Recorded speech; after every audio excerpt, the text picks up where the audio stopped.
Hello, this is Dr. Brandon, and we're talking about the knowledge argument. And this is an argument against materialism.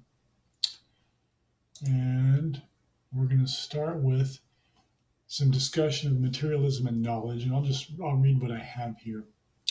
Materialism or physicalism, they're the same thing, states that everything, at least everything about the mind, is material. So that would be the narrow scope materialism.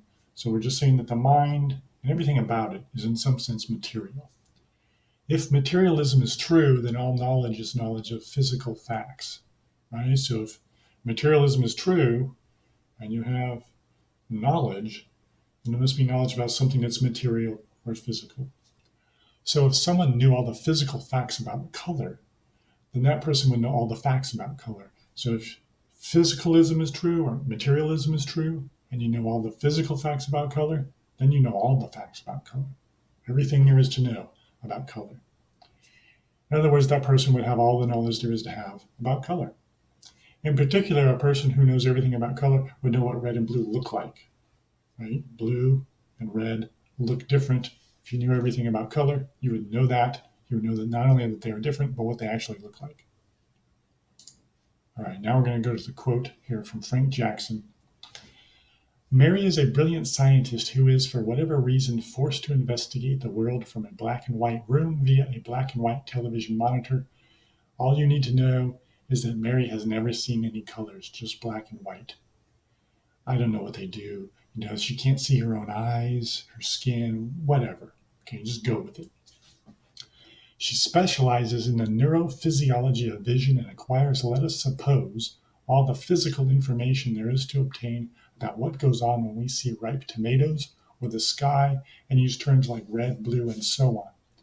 She discovers, for example, just which wavelength combinations from the sky stimulate the retina and exactly how this produces via the central nervous system the contraction of the vocal cords and expulsion of air from the lungs that results in the uttering of the sentence, "The sky is blue."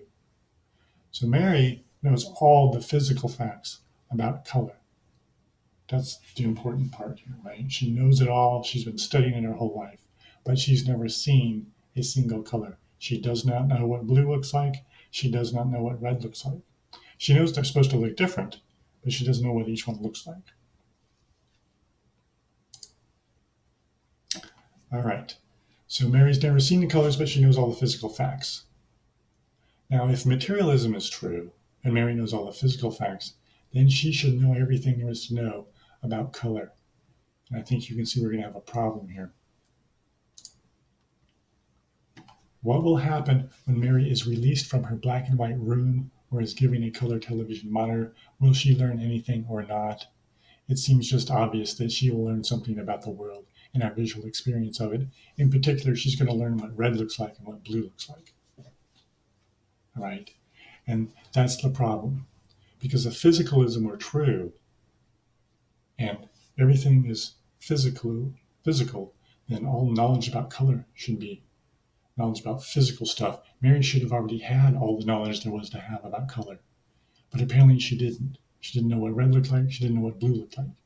So if she didn't have all the knowledge, then there must be knowledge about color that's not knowledge about physical facts. And that means that physicalism or materialism is false, right? There must be something in the world that's not material.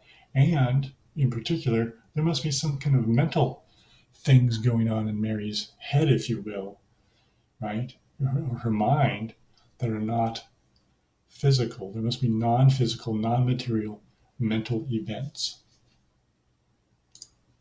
And that's exactly what Frank Jackson is saying.